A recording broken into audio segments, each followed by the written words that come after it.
Hi everyone, welcome to A Sapphire in Asia. I'm Sapphire and I'll be providing tips about living in Asia for those who have to or choose to follow a paleo or gluten-free lifestyle. I currently live in Japan, but I lived in South Korea for 5 years.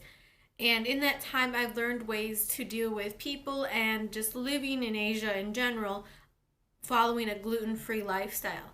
And now I'm currently trying to follow a paleo lifestyle, which provides its own challenges.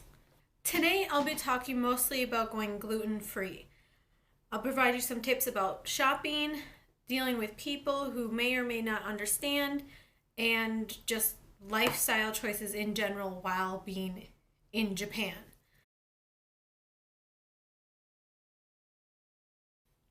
Firstly, it's a really good idea to learn the Japanese vocabulary and the kanji for wheat, barley, and rye. So in Japanese, wheat is komugi, barley is omugi, and rye is raimugi. It's a really good idea to memorize the kanji and to memorize the vocabulary because then you can explain to friends using that vocabulary, and knowing the kanji will help you to look at labels because lately Japanese have been putting allergy alerts on their labels, which helps with people who have allergies to eggs, nuts, and wheat. Now, when it comes to explaining your gluten-free lifestyle to your Japanese friends, some of them may not understand or may not completely comprehend everything that is incorporated into those categories of I can't eat this, such as fried chicken or karage or tonkatsu. That was my experience in South Korea. Japan is a little bit better because if you say, just straight up tell them you have an allergy to wheat, barley, and rye. If you tell them you have an allergy, they understand that, or allergi in Japanese. Say, I'm allergic to wheat, I'm allergic to barley, I'm allergic to rye. I can't eat it because I'm allergic. I cannot stress enough. Just say, I'm allergic. They will understand that.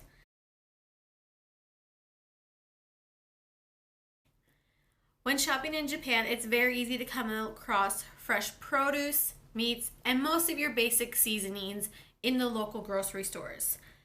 What you will not find are your gluten-free items. You'll find rice, but you're not going to find gluten-free cereals. You are not going to find gluten-free bread. You might find it in an import store such as Caldi or a random store that you might find near you if you're living in the city. If you're living outside the city, you're going to have a really hard time finding gluten-free items. In the entire time I've been living out here in Yamanashi, which is about 2 hours outside of Tokyo, I think I've found gluten-free food maybe once. Since finding gluten-free foods is rather difficult when you live in the countryside and even living in the city to a certain extent, online shopping is going to be your new best friend. When it comes to shopping for gluten-free foods or maybe coconut oil, I highly recommend iHerb. When it comes to eating out, it's a really good idea to try and research the restaurant ahead of time. Reason is, many restaurants don't customize orders. They usually have a set menu and they don't really deviate it from it. You might be able to customize it if you're going to a Western style restaurant such as TGI Fridays or something along those lines, but otherwise at a Japanese restaurant they're going to get very confused. So it's a really good idea to research it, choose what you want, and be prepared ahead of time. Also, be aware of the drinks they provide. If they're not giving you straight water or it looks like a tea, or even if they provide you a glass, sometimes the glasses aren't clear. They're like colored plastic ones. Ask what it is. learn the vocabulary, because a lot of times it might be barley tea. And if you're gluten free, it's not gonna sit very well. You're gonna get sick. Ask if it's barley tea, mugita. Also be aware of rice mix-ins. A lot of times restaurants will mix in beans or different grains into their rice to make it more healthy. And oftentimes that grain that they add is barley. So be careful of that. If they aren't giving you straight white rice, send it back and say, I'm allergic to barley, please give me plain white rice. If they don't have plain white rice, don't eat it. So I know some of this is, you already know I'm gluten free, but sometimes people go, oh, I'm on vacation, it doesn't matter, or it's too complicated, it's too difficult. But if your lifestyle, if being healthy depends on it, be picky. Yes, it's a pain in the butt, but do it anyway. Because it's much better than being sick all the time. And of course, if you're gluten-free, you already know to be aware of sauces. If you have the language ability, or if you're with a friend who has the language ability, ask what's in the sauces.